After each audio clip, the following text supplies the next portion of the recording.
Hello everyone, welcome back to Crypto Warehouse. I'm Brogan and I am with Michael. Good morning everybody, welcome back to Crypto Warehouse. Have an action-packed show today. We are going to go over the markets very quickly. Then we're going to do a semi-deep dive into Fetch AI, an AI token that we have our eye on. A few weeks ago, we covered Singularity, another AI token that we like. We're going to have a little bit of a deep dive into FET. Then you chat. We're going to have a quick conversation about DCAing, whether dollar cost averaging into the market right now, best thing to do, or whether you should wait for potentially a $22,000 Bitcoin. that's what we're going to have a chat about. Then we're going to talk about Gala. Now, Gala, again, we covered last week. Quite bullish on Gala. There were a lot of bullish divergences, everything looking good. However, some news has come out. Pretty big news, I might say. Pretty big news. Pretty big news. News has come out in the last 24 hours. So, in fairness, we're going to go and recover it again, just so you can have our thoughts on what we think. Now, then, got some TA from Brogan, aka Hollywood, in the corner. We're going to go at BNB, and then we're going to finish with a couple of bits of news. Yeah. FTX wallets have started to move the currency around. Are they going to dump on the market? And Vitalik, what's going on with Vitalik? Was selling his ETH last week or the week before. Yesterday, he was selling MakerDAO tokens. Let's take a quick look at that. And then, as always on the show, we are going to finish with the now world famous quiz. Rogan enjoys thoroughly. Yeah, absolutely. That sounds sarcastic there, but no. Yeah, it's always nice to do the quiz. Wait, so who's doing the quiz? Which quiz are you doing? I've got the quiz. Quiz is under control. Don't worry about the quiz.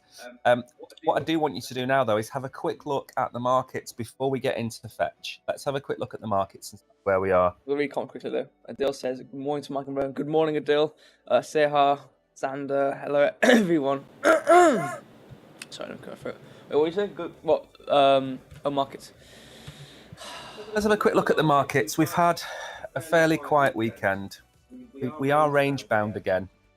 In range bound between 25.8 and 26 now for ever since we came back down after the news grayscale. So we're struggling to get above 26 now.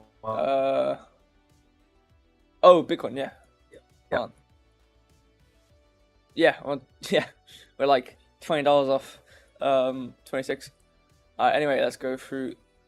Unfortunately, we have to do the boring part before we get to the fun part. So let's go through the boring stuff. Market cap $1.05 trillion. Oh my god. 24-hour volume $21.6 billion. That is crazy. Dominance 48.4% for Bitcoin. Fine. It's not like it really jumps between anywhere. It hasn't moved in days. Ethereum 18.8%. That's a crazy jump of 0.1 downwards. Okay, well that's the boring stuff out of the way. Let's go on to the fun stuff. 24-hour. 16% Rocket Pool. Wow. Synthetics. We've actually got some green numbers. Normally we have a bunch of red, but yeah. Surprisingly. So what's up? Rocket Pool. Yep. Synthetics. Stellar. Pepe. Yeah. You could read them out because I can't see them. I just said Rocket Pool, Stellar, Synthetics, Anybody Pepe. else? Any large caps up a lot? Solana's up 2%. Okay, so not a lot. Really. So the large caps aren't moving very well. Yeah. What about the what are the 24-hour losers? Unus said Leo. Yeah, that one. Oh, Yeah, absolutely. Thorchain. Yep. 5%. Gala. Yeah. What's Gala down? 4.45%. And what's it down in total over the last 30 days? Or 7 days is 11.14%. You know what? Considering what's just happened, It's not too bad actually. That's not too bad at all. No, not at all. Yeah, I mean, yeah, that's pretty much it. All right. Well, we'll move on to FET then. Before we do, I want to say a good morning to Jane and ATEC and Gala. Or no, Gate, sorry. I want to say good morning to you all. Remember, wherever you are, ask any questions you want. We will answer them. This is supposed to be a two-way stream. Yeah. Any questions about tokens, any questions about the markets, any questions about anything that we say, just drop a comment. Don't forget as well, to really help us out, make sure you follow us wherever you are and hit the like button. Hit the like button once, like Gary Gensler. The like button twice. 10 times. Don't like Gary Gensler. So now we're going to go on look at the token fetch. So the way we do this token review, first of all, it's not sponsored. You're not sponsored to go over this token. Just go through projects that we like the look of. And as I said on the last stream, trying to find projects that will be here in 5 years' time. So we also covered Gala and said that Gala would be here in 5 years' time. We're not too sure about that now, are we? Not anymore, no. Not at all. So Brogan's going to go through the Fetch websites, have a look at how the agents work. Then we're going to have a look at CoinMarketCap and have a look at the tokenomics of Fetch. And Brogan's going to finish off the review with a look at the TA associated with Fetch. So before we do any of that, Brogan, what is Fetch? It's an AI platform. It might ring a bell from Singularity, but you know, I feel like the difference we talked about was being Singularity, which has like a platform of multiple tools, and Fetch is more of like a professional kind of, you know, it's based on models, based on like the raw AI, and more industry based. So you know, where Singularity was like, oh yeah, converts voices to whatever the hell it was. It was a simple little function. Whereas this, you can see here, it's programming. It's basically, Fetch is like a big host of a bunch of AI models, similar to how ChatGPT works. It has this big model of things, and it takes from it, and that's how you get your responses. So this is more of a professional, you know, programmer / industry-based AI project in comparison to Singularity, which is more of a user-based, you know, a bit like how OpenAI uses ChatGPT. So this is more of maybe a corporate. Yeah, so you can see from this that like this, it basically just checks to see if there's a model, and it prompts the model and it gets a response. So this is how any AI platform works. Anywhere you prompt it and you get a response, and this is no different, except this is just hosted online. You know, similar to, like I said, OpenAI uses ChatGPT, and you use ChatGPT. It has this in the background. Right. Okay. So yeah. So I think that's pretty much it on the main page.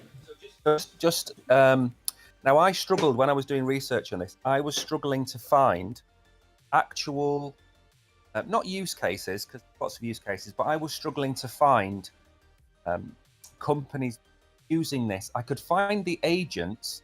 I think they've got agentverse.com, haven't they, or agentverse.ai. But I was struggling to find examples of, you know, how do we show people watching? How do we show them? And stuff. Yeah. Yeah, absolutely. I mean, Agentverse does have. So these, what it seems to me is the what's it called? Like the sandboxed hosting of a model. So we'll go on to that in a second. Though we'll go to the agents first. What sort of stuff you can look at. Okay. Okay. The first open network for AI agents. We believe AI agents will reinvent the way we live and work. AI agents can connect, search, and transact to form dynamic marketplaces, changing how economic activity takes place in the world. Right. So, modular building blocks that could be programmed. Right. So this is more so of, so you have your models, which are basically the big gigabyte, or multiple gigabyte files, which is basically all the data which kind of bases the response of an AI. But an agent's more so of it's higher up than that, where it does use a model, but it allows you to search the internet, do other tasks alongside. So it's like a helper, or it's like a task doer, which uses the help of AI with the models to run your algorithms and stuff. Okay, so as an example, can you give me an example of why would I use Fetch AI? What kind of business or corporation would I need to operate to want to use Fetch AI? Is it going to help me with my staffing or my payroll? Is it going to help me with my invoicing? Right, okay, How does it help my business? This is an efficient way of using AI model, because how you would do so if you were, let's say you're a small, obviously if you're a huge business and you can afford to run dedicated GPU servers to run the models and the translators in order to use an AI. If you're a bigger business, then you probably can do that and go for it. But for any other business, you probably don't have the capital for that. So this is where Fetch comes in, where you can use their platform and their hosting of these models and these. So it's actually got, unsure of what to build. It's got multiple things here. So travel book agent.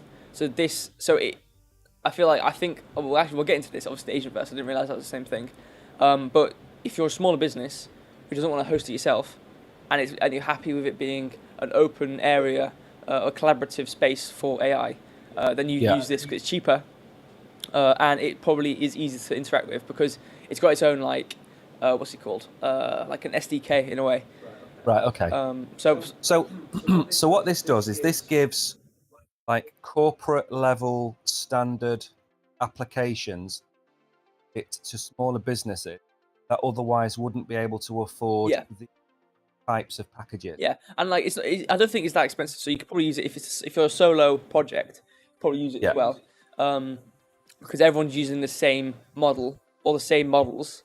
So instead of it being one host, it's like using a bus versus a car, where a car might have 4 seats, but you're using one, and you're using your whole car. Whereas a bus, you can allocate all these people into one bus, and they can all use it. You know, you can all use the same, 3 buses. It's more efficient, which then therefore the price gets split, so it's cheaper. So they might host 5 versions of the same thing, and people can obviously there might be say ChatGPT. There's obviously lag and stuff, but you can all use the same free hostings, whereas 30 people might have to host it one for themselves. That's 30 hostings versus 5 hostings, because a prompt on some occasions, depending on what you're doing, is very fast. So you don't need to host a full one yourself for it to be efficient for everybody. So if you'd have five versions, for example, and you split the cost between everyone, it's cheaper for everyone and it's more efficient. Right, so that's kind of where it comes from in terms of how it's cheaper for a business to use this instead of anything else. Okay. And it's more professional in the terms of, we saw on the first page, I can go back to it, it had, like I said, the SDK. You can interact with it instead of it being a raw, like you have to translate the data you get from your own thing into, whatever the data you want. It has its own translation mechanism, so you can kind of just prompt it and get what you need. So it's a lot more efficient in that sense as well. Okay, all right, that makes sense.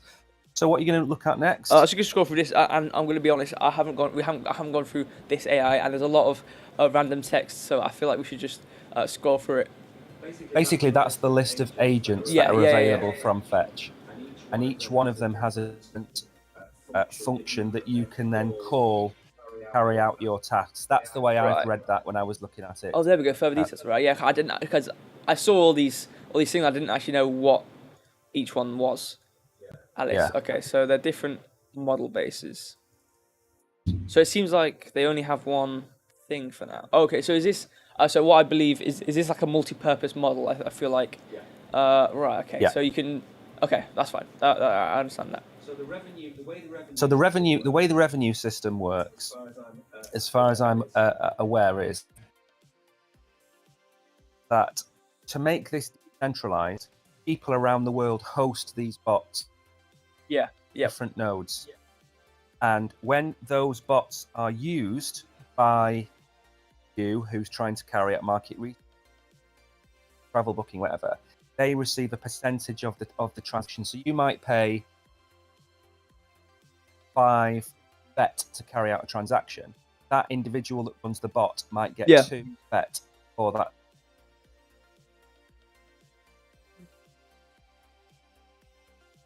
Should we move on now to look at the tokenomics of Fetch? I think so. I don't think so. We've kind of gone through it. Okay, let's move on then. We I feel like we have a good overview of that. Good informative overview. Professional. Like, it's a great overview. Yeah, so instead of it being singularity, where you just input your data and you get your output, and obviously you can still develop on it, but there's just predefined operations which you have to do. Whereas with this, you can kind of do what you need to do, just using the token. Right. Yeah. Okay. So. Yeah. So what's the market cap? What's the total supply? What's the circulating supply? Yeah. So current market cap is 213 million. Okay. $. Circulating supply is 819 million, but the total supply is 1.2 trillion. So what's that, about an 80% 80% circulating supply. Yeah, About that. 70. All right. Well, that's a good sign. And what's the market cap? Did you say 200? 213 million. 213 million. All right. So it's not into the $1 billion market cap yet. Yeah. So there's still a long way for this to grow. Now, the reason I'm a fan of this token is we can get onto the we can get onto the TA now. The reason I'm a fan of this token and the reason I'm a fan of Singularity is I think in the next bull run, people have been calling for different markets to outperform others. Look at what Microsoft, Google, Apple, all the big players are talking about. It's AI. So if you're going to pick 2 winners for the next bull run, in my opinion, Singularity and Fetch AI are going to be there or thereabouts. So what that means for me is, if you've got something which has got a 200 million Singularity, could we see it at a 2 billion or a 5 billion market cap? Most likely. That's a 20 or 40x from where it is now. So let's have a look at the TA. Because I think Fetch is actually it has. I mean, we can see that by the fact that obviously we look at the RSI, we look at the value area, the concentrations of value area highs versus value area lows, and we can see clearly there's a ton of value area lows, meaning a bunch of supports, multiple levels of supports for the token for it going down. However, there are there's not any real area highs for resistance. So I've pointed out 2 places because I thought they were more important places. I believe. Hold on, let me stretch that out. There we go. So the first resistance level, which we would hit, it's the strongest level. So this is kind of like, we're not going to go. If we do break out of this, then obviously we'll go to the second one. But 23.4 cents is what I see as the resistance level so far. Obviously, there's a next one down is we are 26 cents. What price are we now?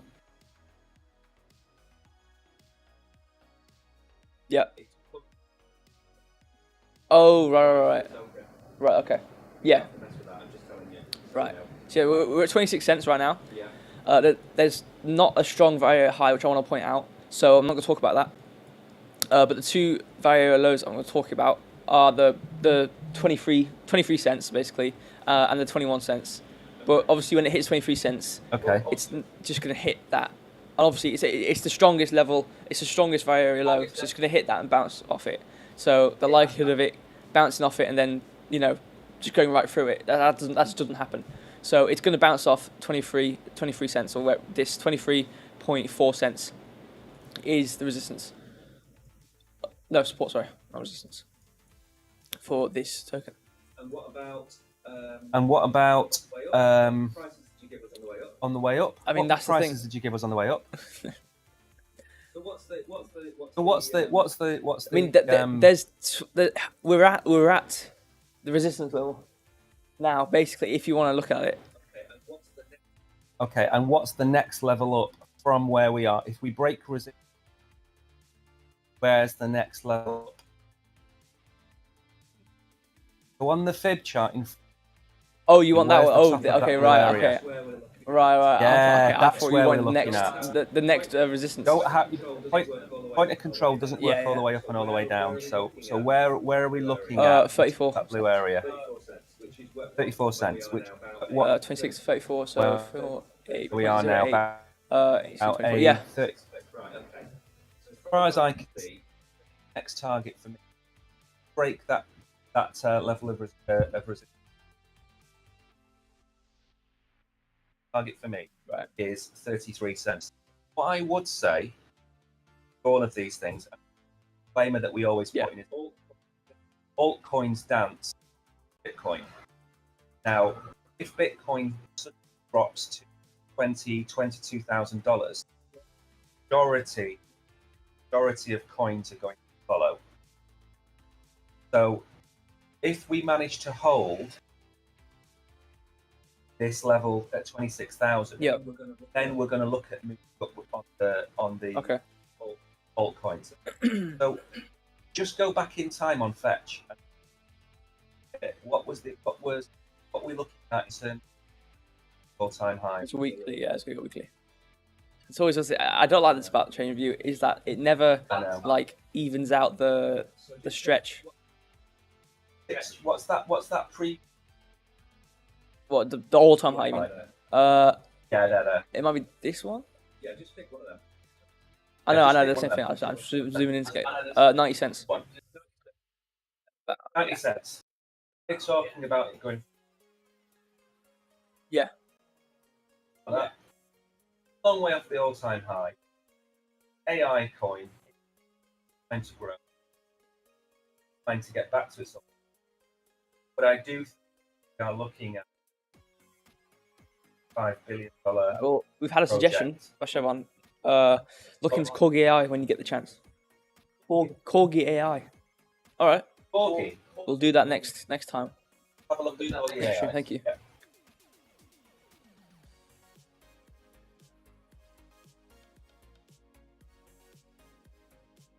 What can I do now? Sorry, late again. Dory Streak. Like I said, everyone, it doesn't matter how late you are or how early you are. It matters that you're here. That's all that matters. Right. Okay. So is it gone now? Oh, chat. Right. Oh, chat. So, found Corgi AI. What I will do, a little. Right. So we know. Yeah. Okay. Look at that again. So, conversation, or the chat, sorry, dollar cost averaging. So, those of you that are watching, don't know what dollar cost averaging is. Very quick. A lot of people out there. My microphone nearly fell off. Who probably don't know what it means, and there are a lot of people that do. Dollar cost averaging is taking a percent of your investment amount. So let's say you have $1,000 and breaking it up into chunks. Let's say $50 chunks, and then you pick a period of time. Let's say between now and the end of December, to invest in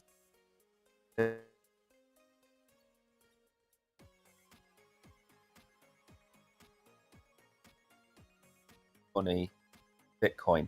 So you will buy Bitcoin every Monday morning at 9 o'clock for the next 14 weeks, 15 weeks. Whatever the price is, will come out at the end of December with an averaged price of Bitcoin over the last 3 months. So your dollar cost averaging into the market. When we hit all-time highs in 2 years, we will be talking about dollar cost averaging out of the market. That's where you will be selling maybe 5% of your position every week as you dollar cost average out. So the reason I wanted to include this today was I wanted to ask Brogan the question: when is the best time to dollar cost average, your opinion? And do you think now is the best time to dollar cost average? Yeah, okay. And it's your opinion. You don't have to give a technical the crystal answer. ball answer. Right. Yeah, exactly. Yeah, okay. So the best time. So obviously you got DCA and DCA out. So when we're at the situation we are right now, in terms of the markets, we if you compare how we were versus how we are now, we're down. We are down. So what I would suggest for dollar cost averaging in, and on your last question, which was, would we do it now? I think this is a good time to start dollar cost averaging. It cuts your losses more so than anything else. Instead of buying right now, all a higher concentration in one go, you have more of a risk to lose everything. Now, with dollar cost averaging in, you have more chance of you spread your margins, so you buy here and there as it's going up, as it's going down. So if it does carry on going up, you still win quite a very large sum of what you would have. But if it goes down, you don't lose all your money. So, but like you said, is this a good time? Yes, I think it's a good time. We've got the 4-year cycle, and we're on the come up of the ending towards it. So I would do it now as it's low. And for going out, what did we say? 2024, 2025? Was it 2025? So the middle to end of 2025 is when we should be at the peak of the bull market. But what I would say to what you're talking about there is today Bitcoin is 26,000. In a week's time, it could be at 22,000. Now, whether it's at 26 or 22,000, Bitcoin hit $110,000 in 2 years' time. Does it really matter whether you buy it today at 26, tomorrow at 24, or the day after at 22? In my opinion, it doesn't matter. What matters is that you're looking at a 4 to 5x Bitcoin. Forget altcoins. As we say many times, a lot of altcoins never going to recover past their previous all-time highs. They're fun to look at. They're fun to interact with. They're fun to look at, and the charts are good. But, ADA, XRP, maybe even Solana, these projects which do quite well in the next bull run. I don't think Solana is going to break its all-time high. I don't think ICP will break its all-time high. I do think coins like BNB, which I know you're going to look at in a minute, will break its all-time high. Ethereum should, because Ethereum's now proof of stake. So whether you are buying today or tomorrow, you're buying near the bottom, aren't you? I mean, nobody could have timed that $17,000 Bitcoin. No, not at all. I mean, it feels like we're on a record player, and there's a certain part of the record which is broken, which keeps on repeating, and it's us saying, or giving the point of how everything relies on news-based systems. So you can be the best technical analyst you could ever be. You could be textbook. You could be the textbook walking around, but you'll never be able to predict 100% of the movements if you don't look at the news. Yeah. So if you don't interact and don't look at the news, obviously, like I said, you can't predict the news. That's why you have black swans. Is there a grey swan as well? And a white swan? Yeah, there is. That's why you have them, and that's why there's an actual term for it. Basically, being the news was so bad, everything went down. So it's not based on patterns anymore. It's just based on how people feel in the current moment, based on news. So like I said, you can't predict it, but it matters. Like you said, obviously in however many years, 2 years. 2 years time. Obviously, in 2 years when it's at the peak again. Obviously, whatever you buy at now, it doesn't really matter. But for short term, if you want to minimize your losses, then try and buy in at a rate, a $50 rate. Let's say you want to invest a certain amount, and then you divide it by 10. So I'm going to do 10 investments as it's running up or running down, or as 10 investments as it's running down, and then selling as it's rising up.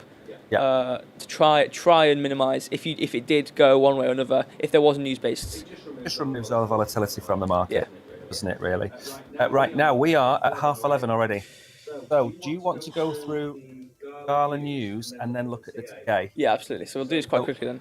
Yeah, I just want to say we covered Gala a few weeks. In fact, about a week ago, and we said this looks like a good short-term success. And then what happened was news happened. It came out yesterday. In fact, Murder Monster, I think it was actually told me about this during the stream. So I went and had a look.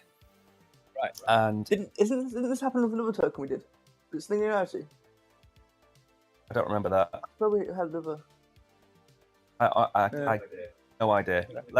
I know. But you think sorry? Not in a rude way, but Really? I don't remember it happening to any of the tokens. No, but we. Oh, okay. Fine. Gala Games co-founders lock horns in court. True enough, United Investments filed a lawsuit against Web3-based play-to-earn gaming platform Gala Games CEO Eric, that guy, alleging corporate mismanagement, improper use of funds, and questionable business practices. Right. Okay. You don't have to read all of it. I wanted to include it because you weren't here yesterday, so I wanted you to read it as well. I'm trying to find any quotes. So they make games, ignore that. That's not important. Okay, here we go. Thurston also alleges that David borrowed millions of dollars from Gala Games for personal use, misappropriated $600 million in company assets, and engaged in activities such as seizing business opportunities by creating entities in Switzerland and Dubai that belong to Gala Games. Right, okay, so big money's on the table here. Apparently being misused. Right, okay. I mean, I don't think there's anything else we need to read from this. So the long and short of it is, before we get onto your TA, I'll say what I said yesterday, and that is that both director and co-founder need to recuse themselves from the business. Recuse is a very posh word for stepping away from the business. They both need to step aside, go to court, sort it out, and put a CEO in charge who's going to look after the company while this is being dealt with. That's what I said. Now, we covered the TA, we gave some really nice targets for it. But if you look at the charts today, we're really at the all-time low, aren't we? I mean, we've bounced off same place. I don't know what number that is. In your opinion, are we going to see a pump? Good morning, Murder Wizard. Welcome back. Funnily enough, you're here. I don't know what that number is. Just talking about you. So in terms of the price action, are we going to have a short-term rally? What's the RSI look like? It's what rough. Do you think? I've for some reason on the bar I've written 0.01534, but I don't know why I've written that because that's not the right number. Ignore this number. We'll just talk about it. It doesn't matter. Right. Okay. So it's rough, and it's not a surprise that it's rough because of obviously the news. So we're at support. I don't know. Ignore that number. I don't know what that's there. So I want to talk about the value area low, which doesn't seem to be. We're 0.000011 cent above, so we're at the support right this second. Yeah. So this is the final point until we hit here, or we just completely break it and just completely die. So value area low wise, we're at it. Very dangerous. Going upwards though, you've obviously got this barrier to break. But once we do, there's not really much movement above that. 0.01933 cent dollar would be the next point. But again, I think that'll break pretty easily as well. But obviously the main resistance, the big resistance, probably the longer term resistance, is $0.02344. So do you think? Because obviously, when we look at charts are great until something happens with the macro environment, and then that just ruins. Yeah. I'm undecided about whether there's going to be a massive market dump of Gala, or whether we're going to see a short-term rally. So, is there a possibility for a scalp trade here, where possibly short-term relief, maybe up to that level? Sniffing something out right now. I've just seen it. Can't click there. Let me click. Oh, there we go. I can't draw. Hello? It doesn't want me to win, that's why. I can't draw. Okay. All right. I can't draw lines, but look at the going down. Look at that going up. Yeah. What's going down? What's going up? RSI's going up. Price going down. I can't draw there. Right, I'm with you. So there's possible for short-term relief. Yeah. So what would you do? Would you sell order at 1.9 cents? Yeah. Right. Yeah, I mean, because you've got Fibonacci points to break, which are kind of like not as what's it called, numerical. But then you've obviously got the value area highs and lows, which are more numerical, which also also act alongside Fibonacci as supports and resistance. But as you can see, we're staying on the 1 cent. We must have dipped it, but I think that was a bit earlier when I was talking about it. But I don't know why I can't draw though. I'm not going to touch Gala with a large pole. I know. I know the short term. There's a potential for a short term pump, and I know that if they come out and say we've got a new CEO in charge for the next 6 months, I know all of that. So I don't know why I can't draw a trend line. I don't know why. You're not able to draw anything because I've sent you the chart. Is this your chart? Yes. No, this is my chart. I drew this. Look, all right. I can move the numbers. Doesn't matter. We're pressed for time. Sure, it's fine. So let's go on to BNB. Just look there. That's going down. That's going up. BNB. Yeah. Let's have a look at BNB. We've got about 9 minutes get to the Okay, quiz. we'll do this quite quickly. It's fine. All right, so we should probably look at the technical side of it. So 33 billion market cap, dollars. Wait, let me just. I think that the reason that I like BNB is because it's got the quarterly burn on BNB, and it's really, there are rumours that BNB is supported. I'm not going to say anything else other than that. BNB is supported, but you looked at this yesterday, and you think that we're now in line for a bit of a pump on BNB. Hopefully. Why is that? Yeah, it is. We'll look at that in a second, the weekly and stuff. But market cap, 33 billion. Brilliant. But the total supply and circulating supply are the exact same. 153 million. Okay. 154 million, basically. Anything, that's pretty much it. All you need to look at. I don't really care about that, though. I'm going to look at this. So I'm going to look at, I thought I had a lower line. I must not have had a lower line. Oh well. So I'll just do it live. So we've got on, actually I'll do the more interesting part, which is the weekly. Okay. I need to move around a bunch. That should be all right to look at. So we've got some bumps here, but what I want to point out are what seemingly support of the weekly long term. So we can see here, going back to the February 2021, we've sat at this line. Now, I haven't drawn this line. This was my buy order, my imaginary buy order. So that's perfect. Yeah. But anyway, we've got this support level through the weekly. So obviously you can look at 1 hour and 4 hour and predict and look at as much as you can, but you should always go backwards in terms of the higher numbers like weeklies and stuff, just to see the long-term trend of any token. So we can see here, it's sitting at about $213 weekly. So we're here about here between February and March, and then we come along. It bounced off it and came back up again in May. Bounced off it again. Wait, is that no March? What? Oh no, 2022. Okay, it's been a whole year. Fine. So in May 2021, we bounced off it. Come back to here in 2022. May we bounced off it. We sat at it around the whole of June, July. Oh no, the whole of June, start of July. And as you can see, ignore all this mess. We are there again. Okay. So we've bounced off this point of support multiple times, leading me to believe that we are going to continue. We're going to bounce off it again and carry on going up in the weekly. But I'm going to go back to my 4 hour so I can actually show the short-term numbers of what I envision this point to be. Okay, so let me point this out quickly as well.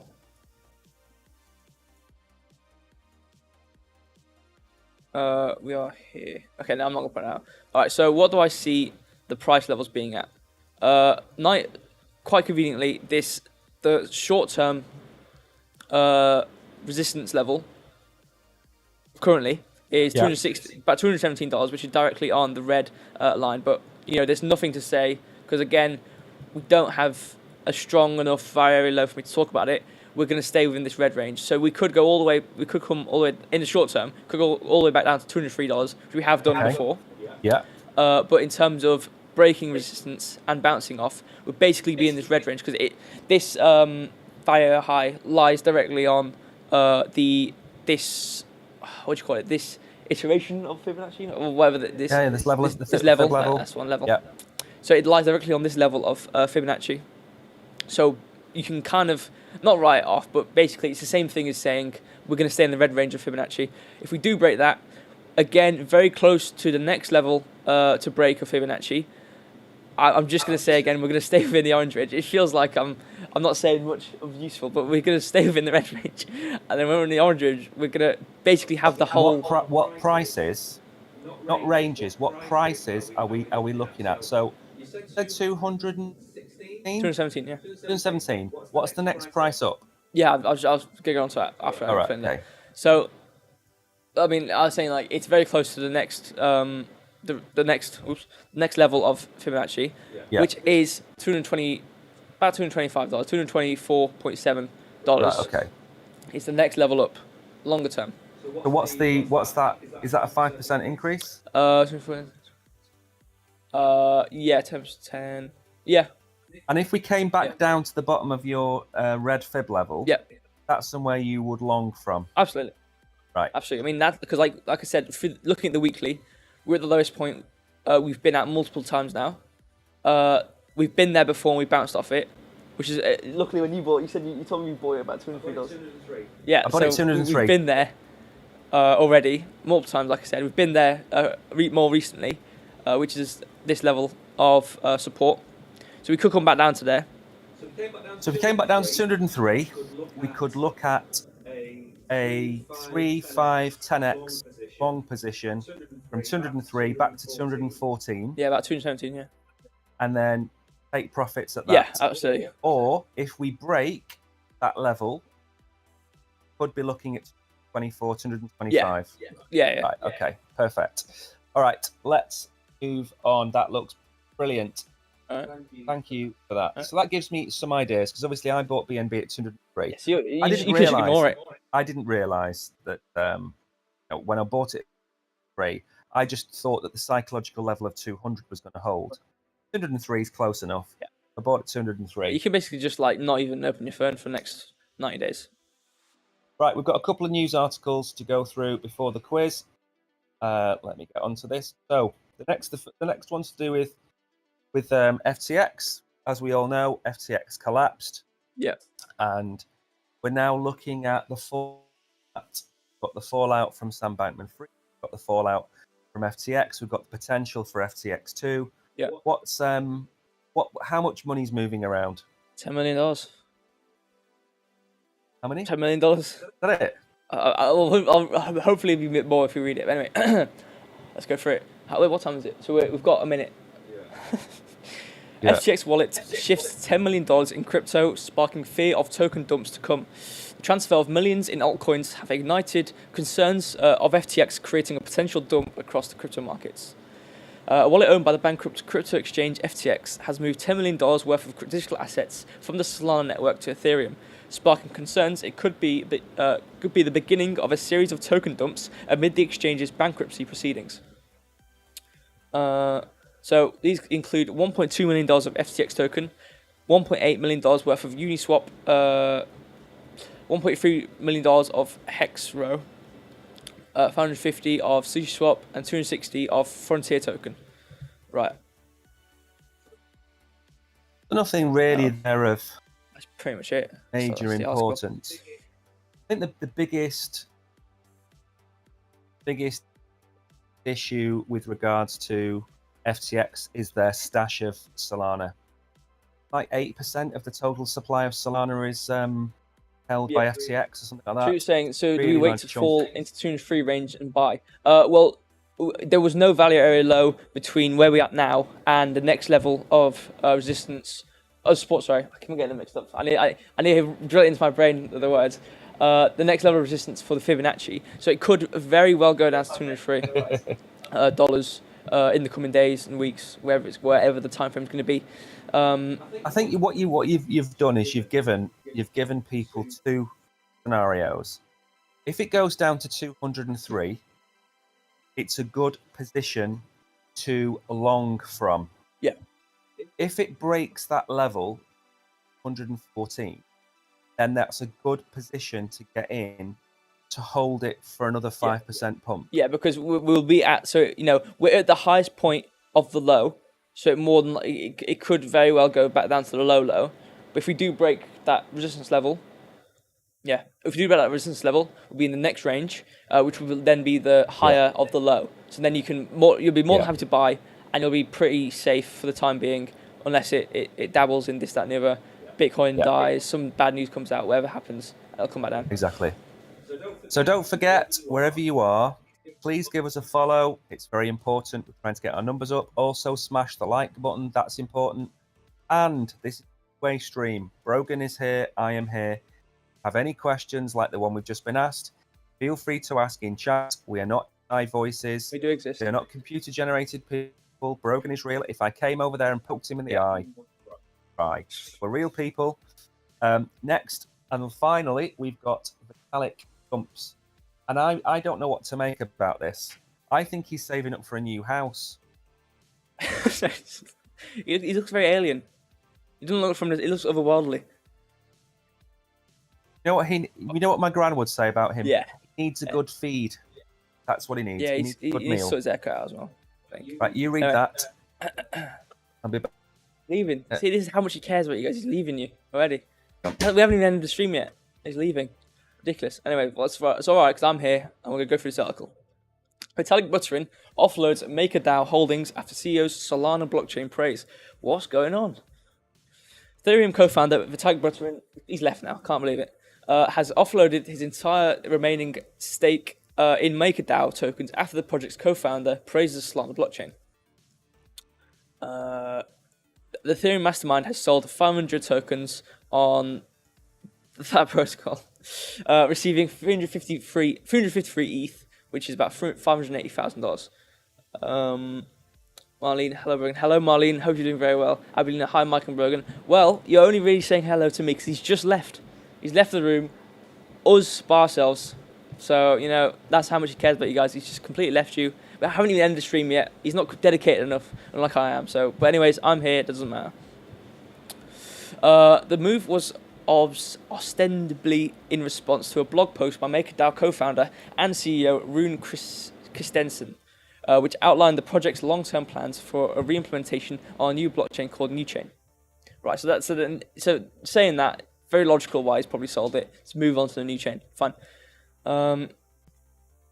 So to co-founder Rune of Keck and MakerDAO, a DeFi protocol proposes leveraging the Solana codebase for NewChain following extensive research. So like it's going to be like a fork, and it's going to build their own project. Okay. He cites Solana's technical quality, strong developer ecosystem, and resilience as primary reasons, and suggests potential mutual benefits. Right. Solana codebase is engineered well and benefits from being designed long after the bottlenecks and challenges of blockchains were already well understood, which fits nicely with the objective of NewChain itself in fixing the technical debt of Maker. Yep. He's back. See? He's back now. I'm back. That's pretty much it. So he sold it, but it wasn't because he's running away to some other country and he's never going to come back ever again. And he's going to sell all these Ethereum and it's going to all crash and burn. No, it makes sense because they're moving and they're transferring to a new chain. Perfect. Well, you know what? Alec,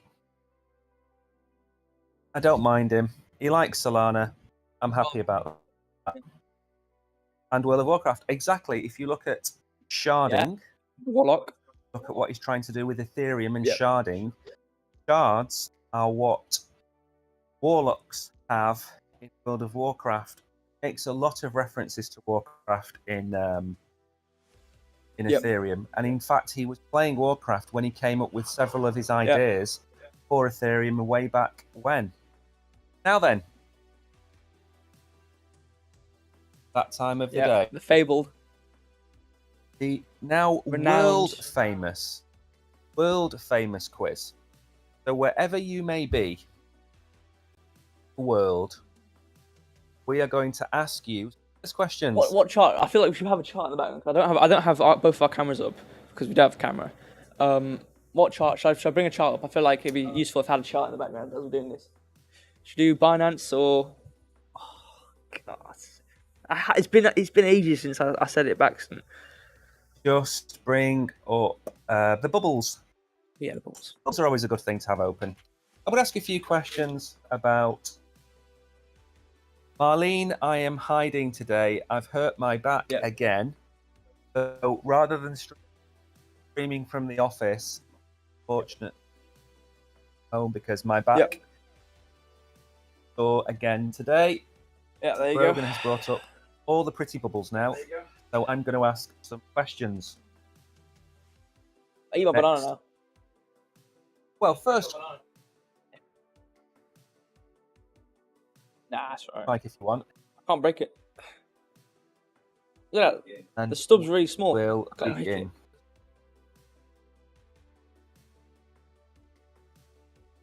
Okay. The first few questions are related project that I've just covered today. The first question, and this goes out to everybody wherever you are. Answer name of the Fetch AI project. What is the token name? Put the name of the token in the chat, and if you are correct, your name out. Can't say fairer than that. Very simple. Remember, this quiz is about education, not about anything else. Trying to help you pick up a few bits here or there with. Go. It did.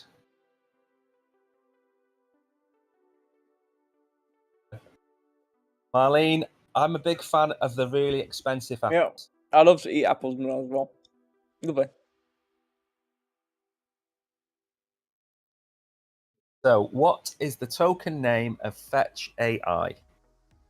If you don't know, on the screen.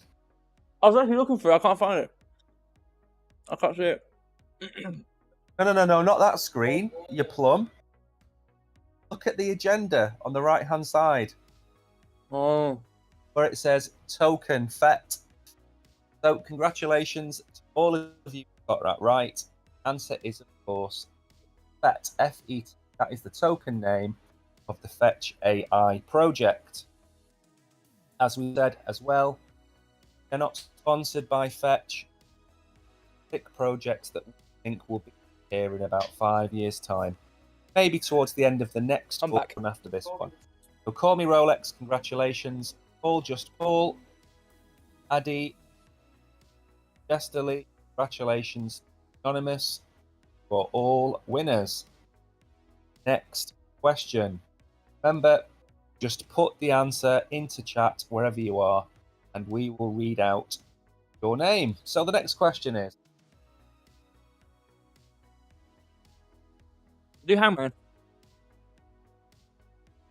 sorry? Do Hangman. No, we Why not? won't. Guys, we want to List. see Hangman. I've got the drawing thing. I can do it all. But if people want the Hangman, I'll do the Hangman. If everyone says no, I won't do the Hangman. It's fine. Well, then we'll do the Hangman. We're not, but It people doesn't are going to matter. say yes, and you're going to draw like a If people want three-year-old to see again Hangman, on the I'll do the stream. Hangman. If people don't see the Hangman, I won't do the Hangman. Right. There's no point in me playing Hangman by myself. So if everyone says no, I'm not gonna do it. Right, let me ask this question. World's gone silent.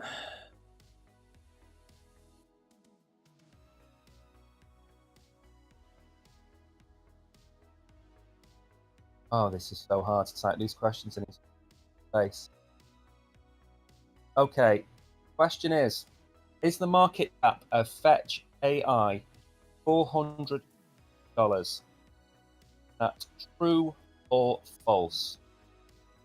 Approximate market cap of Fetch $400 million. Is that true or false?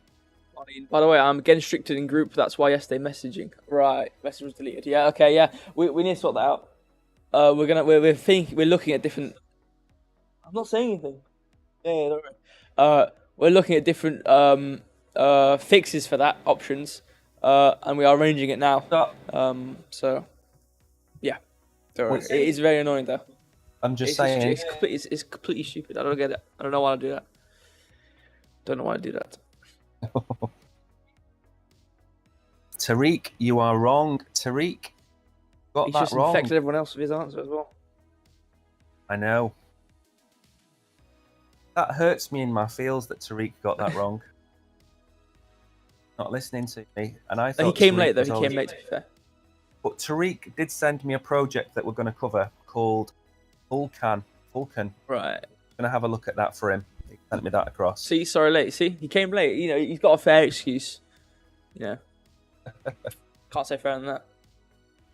So, is the market cap of Fetch AI, is it 400 million?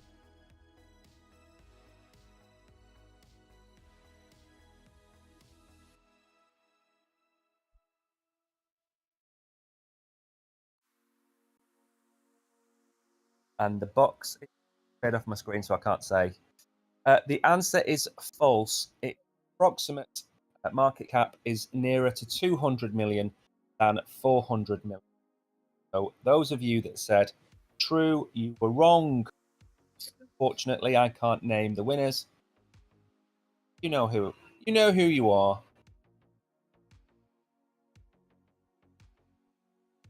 Venom, that's it.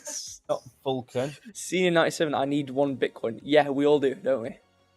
You're not getting anything from us. Okay. I don't get what people do. It's waste of like fingertips.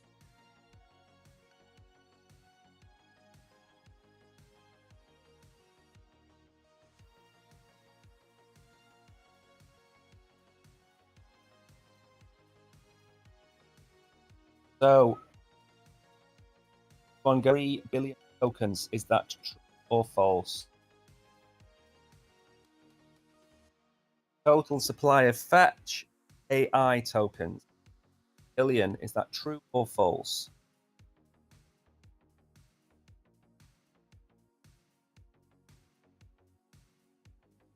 You know what? Considering we're so late for so long, we were actually back on track.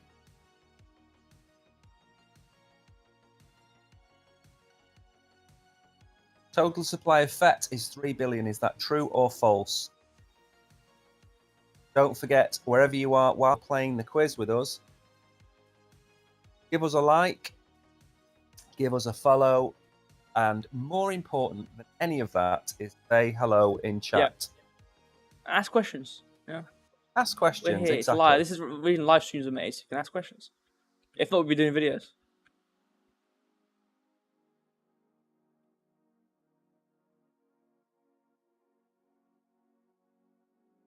Lots of correct answers to this one, thankfully.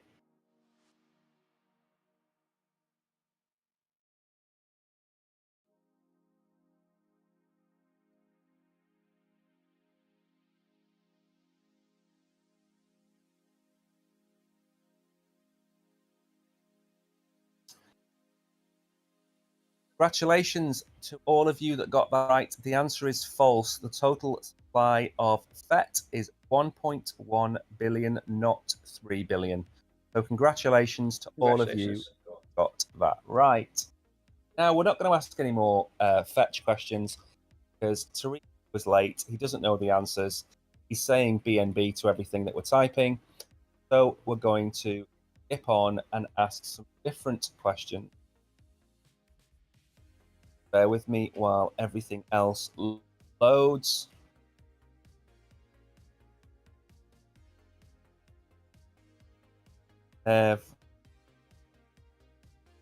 Hello.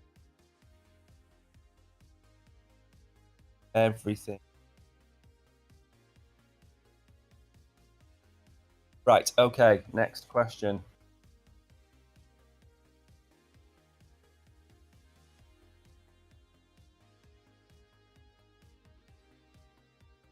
Why don't you find some jokes? Yeah. Jokes are fun. Crypto jokes especially. Ask about BNB. Don't bring it up. It's like Voldemort. Don't do it. You're getting activated.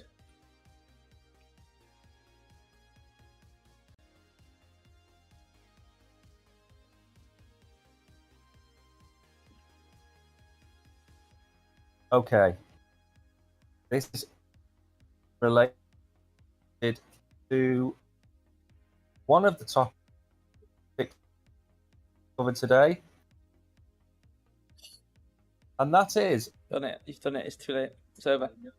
I know that a deal out there somewhere, and he will have tears welling up in his eyes about this question. Will have tears welling up in his eyes. Hello, Actu071. Welcome.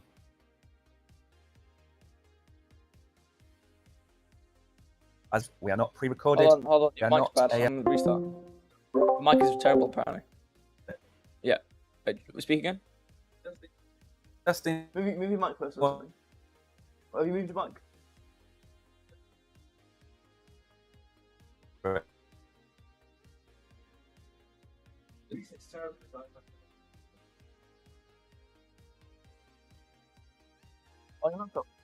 Oh, why are you not connected to my thing? Sorry? Hold on, I'm mute. Still working. It's not good because you can't even hear you. You're speaking and the desktop it's not even going up. Look. Reading.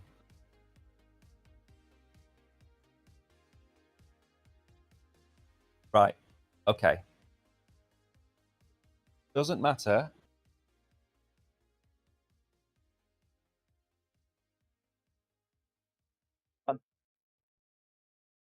All right.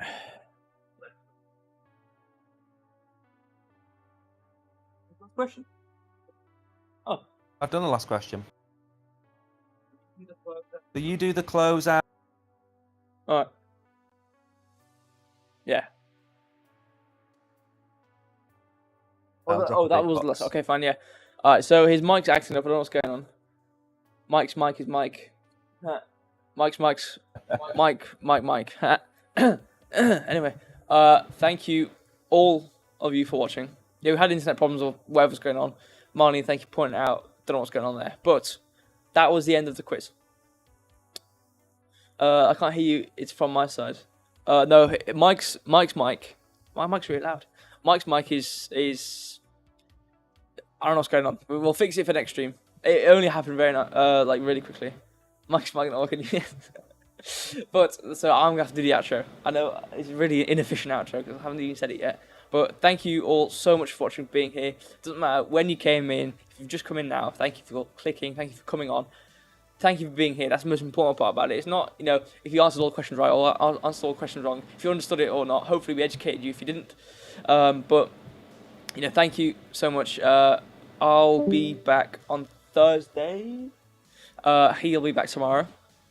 Go to the descriptions of wherever you are. There'll be useful links there, especially one which starts with T and ends in M. Make sure you go to that. Have all the information there. You can talk to us.